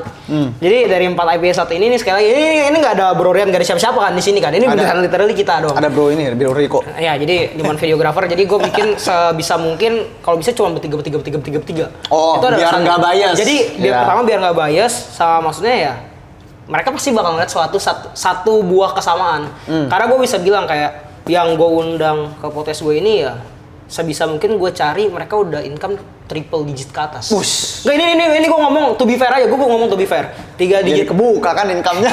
3 digit ke atas. Iya. Pertama. Per bulan. Atau per tahun. Kalau per tahun beda loh. Ya, tapi intinya udah 3 digit ke atas lah. Gua nggak ada yang sehari kan, ada nggak tahu gitu. Ada yang sebulan. Sehari 3 digit mah ada di tongkrongan kita. Iya. Iya, tapi ya ada. Tapi intinya gua pastikan udah pernah nyentuh 3 digit ke atas. Simpelnya. Dan itu semua punya kayak satu buah kesamaan. Gitu. Apa? Dan ini gue ulangin. Mungkin dari episode Bro Rian sama episode ini gue ulangin terus kayak gitu. Pertama, dia nggak milih-milih. Iya. Jadi lu mau kerja ya udah lu nggak punya duit lu kerja. Iya, gue tahu ya. Ada satu slogan yang waktu itu gue pelajarin di hidup gue pas gue masih Apa susah. tuh? Beggars can be choosers. Wih, apa tuh? Coba aku nggak ngerti Inggris bang. Ini bukan gue yang ngomong, gue lupa quotes siapa ya. Pokoknya Ya, intinya dia bilang gini, quotes. beggars can't be chooser. Artinya apa? Apa tuh? Pengemis nggak boleh milih. Benar. Maksudnya lu masih susah, lu nggak boleh milih-milih. Apa lu ambil? Lu belajar. Lu gagal, lu belajar. Lu sukses, lu tabung. Iya benar. Ekspansi, leverage. Udah lu nggak bisa milih-milih. Apa bisa. juga semua serabutan. Lu ada Sikat job. aja. Iya, hasilin duit ya. Nih, ada satu yang gua nggak buka ya. Gue sikat sepatu dulu. Waduh. Gue jual sabun cuci sepatu. Gue SPB dulu di bazar sini, Peak Hype. Oke. Jadi kan dulu ada bazar nama Hype. Itu gue ada lowongan SPB. Ya gue ambil. Gue sikat sepatu sama jual pembersih sepatu. Dari situ orang zaman sekarang kan, enggak gengsi jadi SPB. Oh, gue nggak mau. Gue kurang cocok. Ini nggak passion gue. Aduh, passion nggak bisa bikin lu makan, bro. Nah itu. Ya kan, jadi nggak bisa milih-milih. Itu maksud gua itu sebuah kesamaan di mana ya mereka semua jawab semua begitu. Dan itu gua sama Brunis itu nggak ada siapa-siapa, maksudnya dia ngomong bisa kayak begitu. Brodian ngomong yang sama. Kalau Brodian mungkin masih nggak ada bias karena di episode pertama dia ada ngeliat denger Cohen, tapi sebenarnya gue tahu maksudnya dia nggak bias, emang dia biasa kan emang ngomong kayak gitu. Lu kan nggak nonton nih 3 episode segala macam ini belum diupload sama sekali. Lu ngomong hal yang sama, lu ngelakuin hal yang sama, maksudnya melakukan hal tersebut gitu. Dimana lu nggak milih kerjaan A B C D F G, intinya itu ngasilin. Udah gue sikat, bukan karena gue suka atau gue nggak suka, tapi intinya itu ngasilin. Ada duitnya gue sikat. Karena ya gue masih miskin ceritanya kan, Iya. kan simpel kayak gitu. Itu sebuah kesamaan yang menurut gue menarik gitu. Kalau misalkan cara ngatur uang menurut gue beda-beda ya tiap orang. Ada yang tipenya emang spender tapi cepet banget nyarinya, ada yang tipenya bisa langsung balance. Oh bagi nih penghasilan segini segala macam. Ada yang jago banget nge-keep-nya gitu walaupun pendapatan pas-pasan tapi bisa gede. Ya. Itu ada banyak tipe-tipenya gitu. Dan Karena sebenarnya itu seni, Vin. Iya. Money management itu bukan teori, itu seni. seni adalah ledakan. Lu di darah dong. Dar. Enggak. Menurut gue itu seni. Ya, ini hal-hal gini pernah gue ngobrol sama Bro Dennis. Jadi setiap orang punya teorinya masing-masing. Tergantung daripada yang paling efisien mana, paling efektif bikin lu cepet kaya. Benar. Ya itu seni. Gue sebagai orang yang pernah ikut kelas QWP, Qualified Wealth Planning juga menurut gue itu teori ada. Memang ada teorinya. Tapi balik lagi penerapannya seni. Oke. Jadi menurut gua segitu aja lah bersaudara. Thank you udah gua sita waktunya. Padahal gua bilang kayak gua mau ini nih, gua mau beli insurance nih biar dia datang doang. Gua udah Apaan udah lu, bertahun-tahun ini. Udah Gua emang harus ketemu lu tuh lace-nya keburu ini weh. gua udah expired tuh. Gua udah berminggu-minggu nih gua nggak ketemu dia kan. Jadi Iya nih. akhirnya ketemu langsung Bro Dennis di sibuk podcast. sih, nggak bisa main. Lu yang nggak mau main sama kita gitu. Jadi menurut gua segitu aja ya untuk podcast kali ini episode kelima itu bintang tamunya sebenarnya udah ada. Siapa? Iqbal. Iqbal. Oh, ya. Gitu. Itu besok gua shoot ya. Habis Iqbal. itu gua kasih Gua tahu pikir lagi. Iqbal Ramadan, Bro. Ya habis Keren itu amat lu. jangan bukan lah. Habis setelah Iqbal juga udah ada lagi. Itu sebenarnya menarik. Gua tinggal nunggu kok Kevin nih jawab. Kapan? Oke, ini episode berapa dia? Harusnya di minggu ini juga, tapi gua nggak tahu jadinya kan di episode keberapa. Kan tergantung orang ininya gitu. Tapi ya nanti ada sama kok Kevin. Kok Kevin juga bakal lebih serius. Semangat Vin, podcastnya Vin. Gua support penuh. Karena gini loh, gue males karena ini udah sebenarnya itu menurut gue ini udah kelar semuanya. Tapi menurut gue bikin di podcast karena gue bosen gitu. Lu undang konten kreator, lu undang influencer, pertanyaan itu mulu gitu maksudnya. lu mau yang nah beda. makanya gue mau ya ayolah kita bongkar lah sedikit. Lu kreatornya gimana?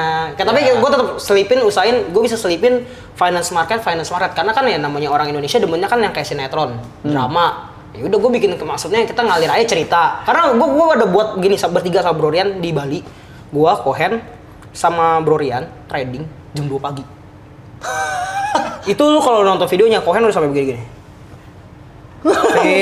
Lu jam segini udah gua trading. Tapi itu rame jadinya. Kenapa rame ya? Karena maksudnya emang Beda dari kan, yang lain. ya emang bukan beda lah. Kita kan lu juga trading jam segitu sama kita juga jam 2 jam 3. Ya itu kita gitu. Kita maksudnya gua kasih lihat gua sebagai trader, sebagai apa gua kerja content creator atau apapun ya kayak gimana kehidupan gua kasih lihat gitu. Cara gua ngatur semua gimana, cara orang ngatur gimana semua. Dan pasti ntar kalian bakal nemuin kayak satu garis di mana ada sebuah kesamaan. Iya, Gitu. benar. Jadi itu menurut gua sekian untuk podcast kali ini. Episode berikutnya dia ditunggu aja. Sampai bertemu di episode selanjutnya. Thank you ya. Thank you, Bro Thank you. Vincent. See you. Bye bye.